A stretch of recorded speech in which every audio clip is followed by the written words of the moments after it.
The S block is the first major block of elements in the periodic table. It is called the S block because the last electron of every element in this block enters an S orbital, which is the first type of orbital in every energy level. To understand this, remember that electrons do not move randomly around the nucleus.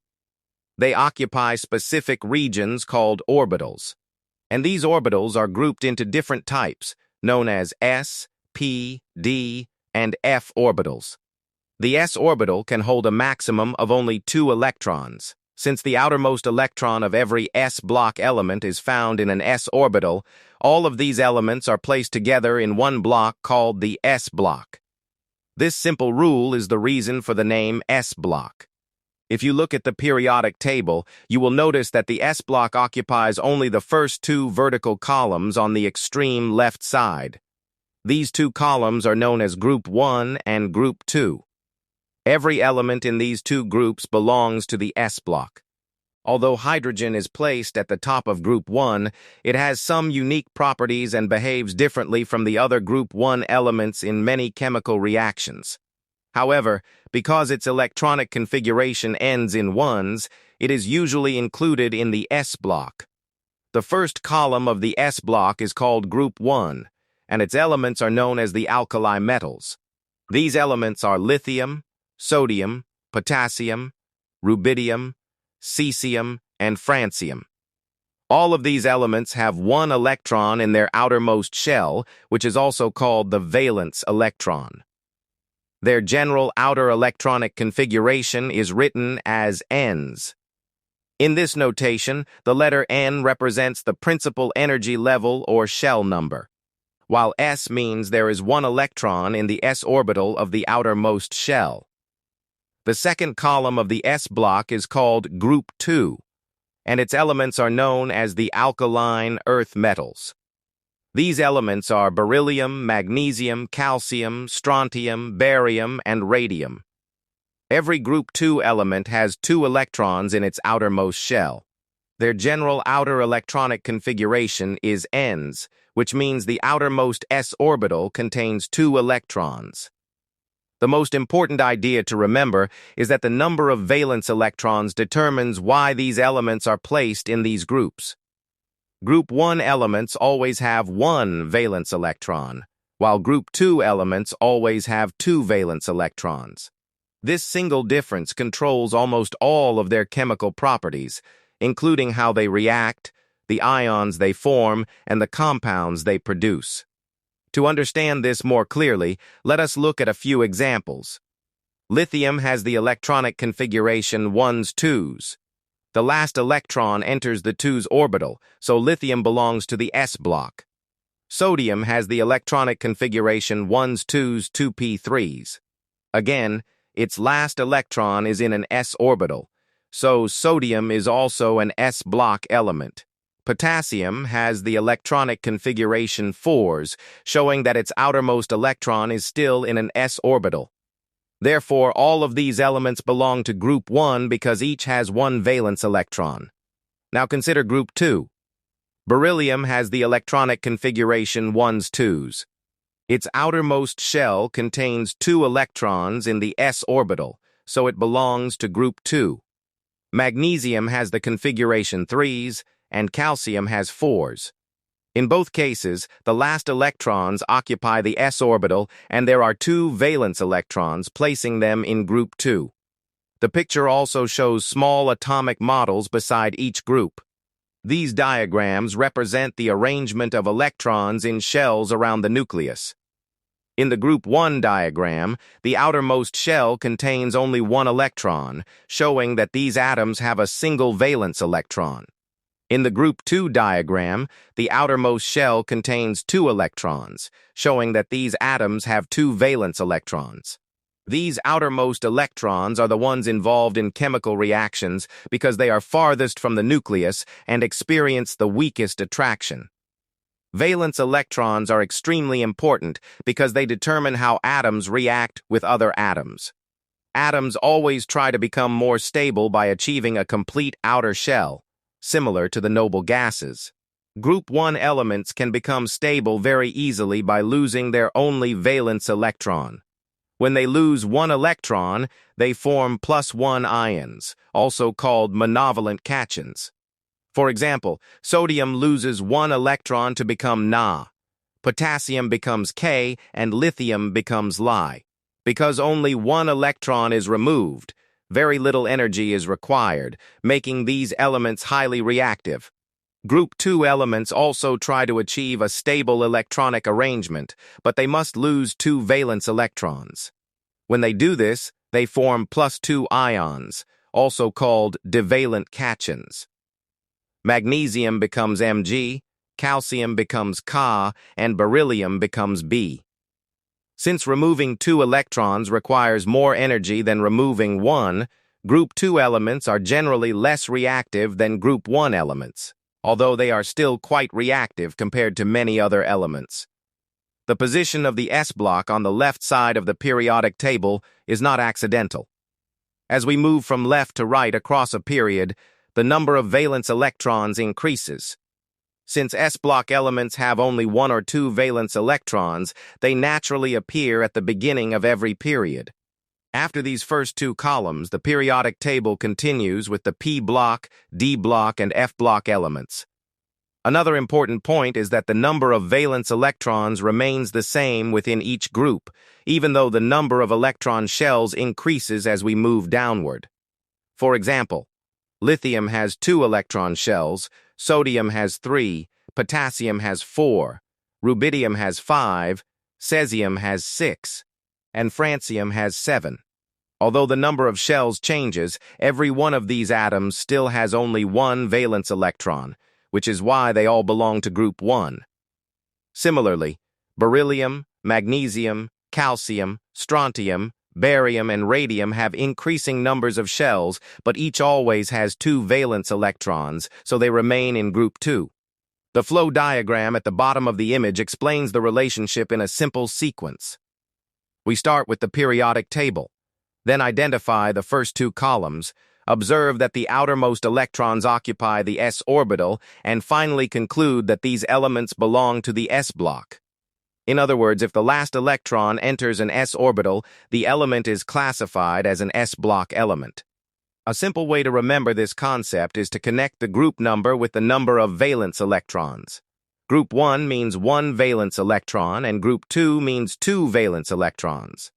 Because the s orbital can hold only 2 electrons, the s block contains only 2 groups. This is why the s block occupies exactly the first 2 columns of the periodic table and no more. The s block consists of all elements whose outermost electron enters an s orbital. It occupies the first 2 columns of the periodic table. Group 1 contains the alkali metals with the general electronic configuration Ns and 1 valence electron, while Group 2 contains the alkaline earth metals with the general electronic configuration Ns and 2 valence electrons. These valence electrons determine the position, chemical behavior, ion formation, and reactivity of the s-block elements. Once you understand that the s block is defined by the presence of 1 or 2 electrons in the outermost s orbital, the arrangement of these elements in the periodic table becomes easy to understand and remember. Group 1 of the periodic table is known as the alkali metals. These elements form the first vertical column of the periodic table and are part of the s block because their last electron always enters the s orbital. The Group 1 elements are hydrogen, lithium, sodium, potassium, rubidium, cesium, and francium. Although hydrogen is placed at the top of Group 1 because it has 1 valence electron and the electronic configuration 1s, it is not considered a true alkali metal because its physical and chemical properties are very different from the other Group 1 elements.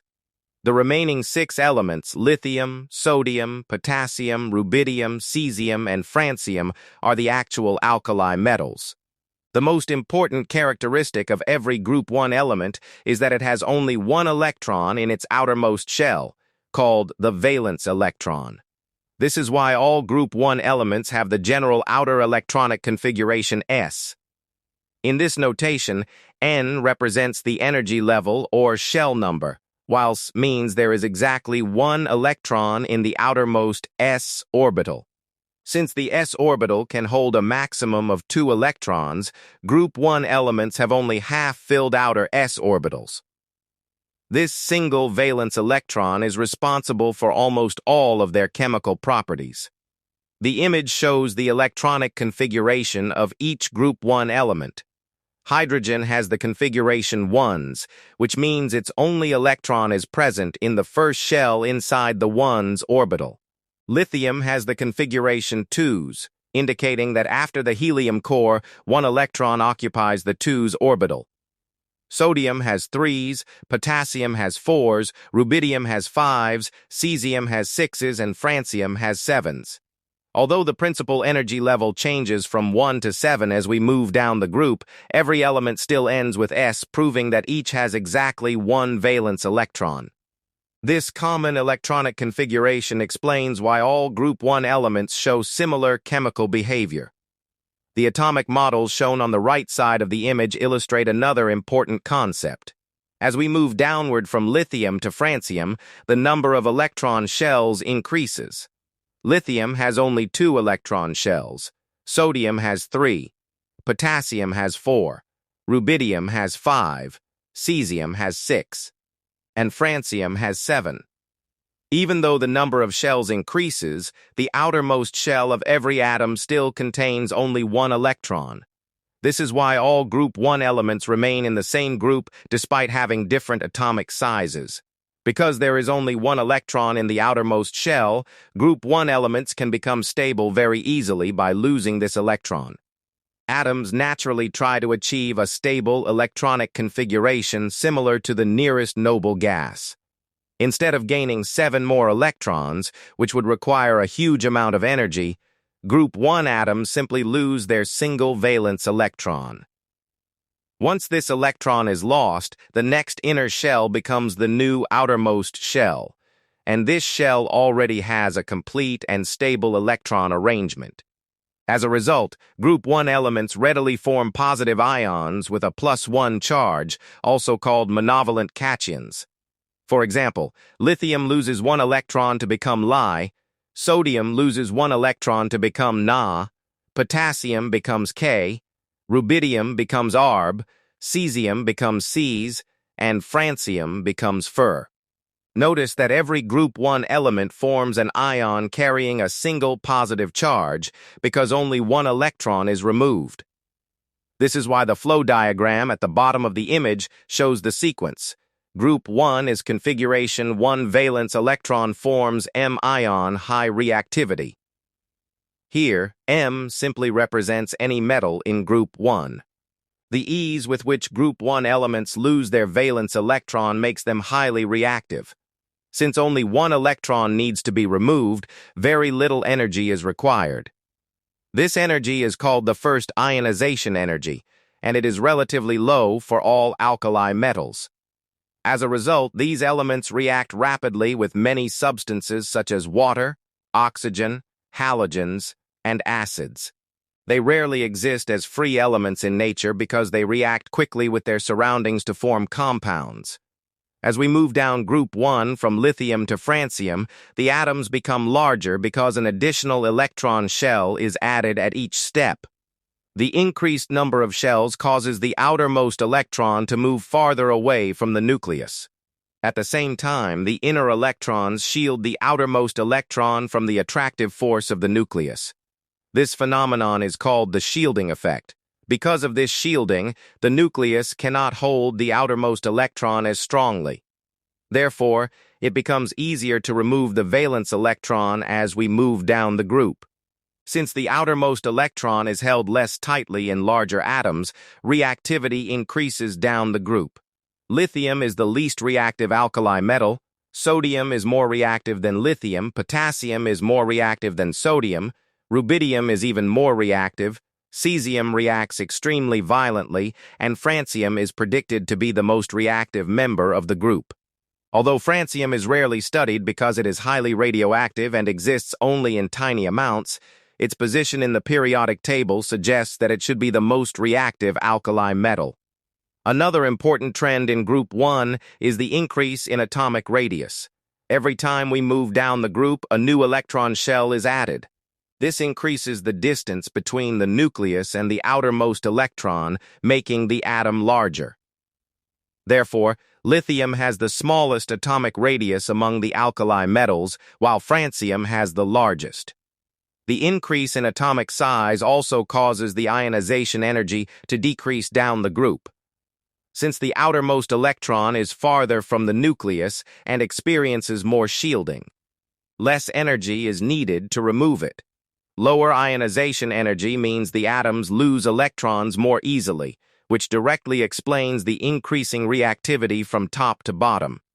Group 1 elements are also good conductors of heat and electricity because they contain loosely held valence electrons that can move freely through the metallic structure. They are generally soft metals that can often be cut with a knife, have relatively low melting and boiling points compared to most other metals, and possess low densities. Freshly cut alkali metals have a shiny metallic surface, but they quickly lose their shine because they react rapidly with oxygen and moisture in the air to form oxides and hydroxides. When Group 1 metals react with water, they produce a metal hydroxide and hydrogen gas. For example, sodium reacts with water to form sodium hydroxide and hydrogen gas. The hydroxides produced are highly soluble in water and are strongly alkaline, which is the reason these elements are called alkali metals. The term alkali refers to substances that produce basic or alkaline solutions in water. Although hydrogen is placed in Group 1 because of its 1's electronic configuration, it is different from the alkali metals in several important ways.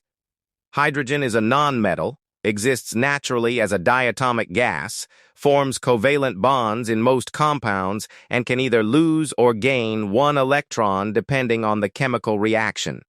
In contrast, alkali metals are metallic solids that almost always lose 1 electron to form +1 ions. Therefore, hydrogen shares the electronic configuration of Group 1, but not the typical chemical properties of the alkali metals.